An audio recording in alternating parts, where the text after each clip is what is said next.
Good morning, everybody. Today we're going to be talking about another page in our math journal, okay? And we're just going to cover this kind of quickly, all right? But you're still going to have all the notes that you need to do your math journal and to get ready for your test Friday.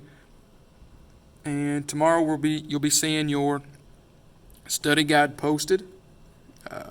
And you'll have 2 days to complete that study guide. And when you're going through your study guide, make sure you're using your math journal. And we will have Google Meets Thursday to go over our study guides. So be prepared to go over those and have any questions that you have about anything that we've covered for all year. Have your questions ready so I can maybe help you out on those. So the new page we're putting in today is multiplying and dividing using mathematical properties. Now, we've already talked about adding and subtracting with mathematical properties, and we're going to see some of the same properties, but we're talking about multiplying and dividing, so things are going to change just a little bit.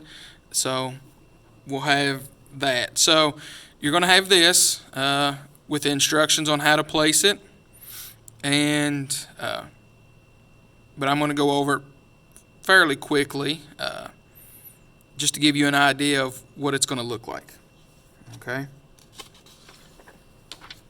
Okay, now you're getting this handout. So these are the mathematical properties, and it might be a little bit blurry right now, but you'll have this Word document that you can save on your Chromebook and use it for your quizzes later on and to help you with your study guide, okay? So a couple of them that we're seeing again is the associative property of multiplication, okay? Now we're talking about what? Multiplication. The commutative property, all right, but we're talking about multiplication. Identity property, okay? And then we have some new ones here. The inverse property, the zero property, and the distributive property, okay? So we kind of know what the associative property is when you group numbers together and the answer does not change. So with this, the associative property, pretty much the definition stays the same, okay? So when three or more numbers are multiplied, the product is the same regardless of how the numbers are grouped. Ricky, could you come to the office, please? All right, and that's basically that's the same definition as it was for addition. Okay, so as you can see in the explanation, all right, so when it says they're grouped, it's talking about the use of parentheses. Now, we kind of got mixed up on these on our quiz or on our assignment last week, I believe. So make sure if it has parentheses in it, that's what we're talking about, okay? And as you can see in the example, 4 times, and then it's got parentheses, 3 times 2 is equal to 4 times 3 times 2, okay? All right. Now the commutative property is the same way. All right, we're just talking about multiplication here. And in the explanation, you see that it doesn't matter which number is first. All right, and that shouldn't say the sum. That should say the product. Okay. Will be the same. So 3 times 5 is the same as 5 times 3. They're both 15. Okay, so it doesn't matter which number comes first. They're both going to be 15. All right, so we can use these for multiplication. I'm just going to put X's out by them. Okay, now because it does matter on how they're grouped if we divide, and it does matter the order if we divide. All right, so the identity property, we talked about that last week as well, but we were talking about in terms of zero, okay? When you added a zero or subtracted a zero, that number stayed the same. Well, when we're talking about multiplication or division, okay, a number does not change when that number is multiplied by 1 or divided by 1, okay? So a number times 1, or 1 times a number, is always going to be that number, okay? Now, a number divided by 1, 7 divided by 1 is 7. Okay, it's not going to change. All right, so you can put 550 right here divided by 1. Well, it's going to equal 550. All right. Now, here's a new one. Inverse property. Okay, if you multiply two numbers and the product is 1, we call the two numbers multiplicative inverses or reciprocals. Now, we talked about reciprocal in our dividing fractions. Okay, so the explanation: if you multiply 4/5 by its reciprocal, 5/4, so just flip it. All right, so you have 4/5. You just flip the fraction. Okay, and then you'll have 5/4. Then your product will equal 1. All right. Now, it says, remember, and I should have highlighted this, remember that a whole number can be written as a number over 1. So 4 is equal to 4 over 1. So if I ask you to use the inverse property, okay, and we have a 4, we would multiply that 4, because we want the reciprocal, we'd multiply it by 1/4, and that would equal 1. Okay? Because our whole number is a number itself over 1. So if we flip it, 1 will be on the top, 4 on the bottom. Okay? So that's its reciprocal, or multiplicative inverse. All right, so just flip it, and when you multiply them together, your product will be 1. Okay, so this is also I'm sorry, your identity property is multiplication and division. Sorry, I didn't write that earlier. The inverse property is just multiplication. Okay, now the zero property. This is also a new one.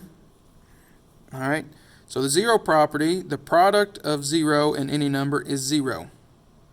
All right, so we should know this by now. Okay, it's just called the zero property. But 5 times 0 is 0. 0 times 5 is 0. Okay, now when we're talking about dividing, 0 divided by any number is 0. And here's another little thing here. You cannot divide a number by 0. 0 can be divided by a number, but you cannot divide 0.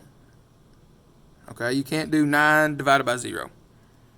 Okay, so the explanation we have here is when you multiply a number, 4, by 0, then your answer will be 0. So 4 times 0, that's 0. Okay, when you divide 0 by a number, 2, your answer will be 0. 0 divided by 2 is equal to 0. All right. So that's a pretty easy one, I believe there. So what two operations can we use? Zero property? Well, we can use multiplication and division. Okay. Now the distributive property. Okay, and you'll use this distributive property excuse me, quite a bit later on, and then later on in school, 8th grade, 9th, 10th. I mean, you'll be using it quite a bit. So the distributive property, to multiply a sum by number, okay, multiply each add-in of the sum by the number outside of the parentheses. Now that kind of definition is like, I'm not so sure about it. But if we look at the explanation, you multiply the number on the outside of the parentheses to each number on the inside of the parentheses. Okay? So, and I'm going to rewrite it down here. That was a 3, sorry. All right, so we're going to take the 2 and multiply the 5. And we're going to take the 3 and multiply by the 2. So now we get 2 times 5, and we're adding right now, so plus 2 times 3. Okay? So that's what it looks like. And basically what you're going to get there is 10 plus 6. Okay? And that's equal to 16. All right? So if we just look at it here, well, if we do the parentheses first, we're going to get 2 times 8. Well, 2 times 8 is what? 16. Okay? But if it tells you to use the distributive property, you need to distribute, okay? You need to put that 2 with each one of the numbers on the inside of the parentheses. Okay? Now, let's work out this one that's subtraction. So we have 2 times 5 minus 3. All right, we use the distributive property. So we have 2 times 5 minus 2 times 3. All right, so we get 2 times 5 is 10 minus 2 times 3, which is 6. So we get 4. Okay, so let's go over here and do this. So we get 5 minus 3, well, that's 2. 2 times 2 is 4. Okay? Sorry if you couldn't see that, but there it is now. Okay? Now, make sure that you have this open. Okay? This document open when we're going over this next part. All right? When you're placing it in your math journal. And I haven't colored it or anything yet. Okay? And I'll try to color it and maybe post a picture later. But as of right now, here's what needs to be done. And you can place it just like it is in your math journal. So the header at the top, this little column, okay, and then you can place this underneath. Now remember, just to cut the solid lines and stop at the dotted lines, all right, because that's where we're going to fold. The glue will be behind this. Okay, these will all be open and look like little fingers, all right, little tabs. All right, for the bottom part, glue will only be behind this right here. So all these other little tabs will be open, okay? And what you're going to need to do is, if you have to write it in, that's fine, but you need to put which property each one of these goes with, okay? So if you're cutting it out, let's just talk about this one right here. All right. We have a number times 1. Okay. So if we have a number times 1, well, which one are we talking about? All right. So what property are we talking about? Now if we go back and look, let me get my paper back. Well, we're talking about the identity property. Okay? We're talking about the identity property. So you would cut one of these out, one of these identity properties, lift this tab up, and glue it underneath that one. So you could open it up and say, well, that's the identity property. Okay? Now, for these, you basically need to write the definition behind each tab. Okay? So write the definition, or you can just write the explanation behind each tab. Okay? One of the two, behind each one of those. So you're going to cut these 8 out. So each of them will be talked about, well, the associative property once, commutative property once, and then the distributive property once. Okay?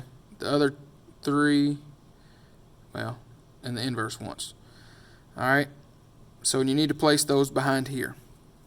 All right?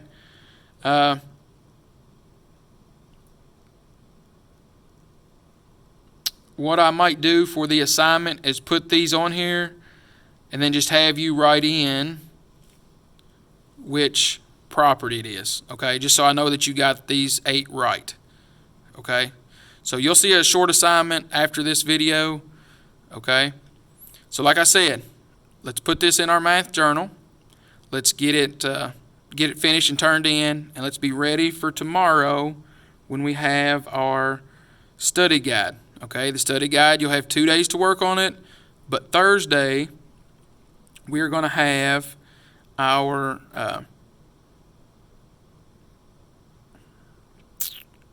Google Meets. That way we can talk about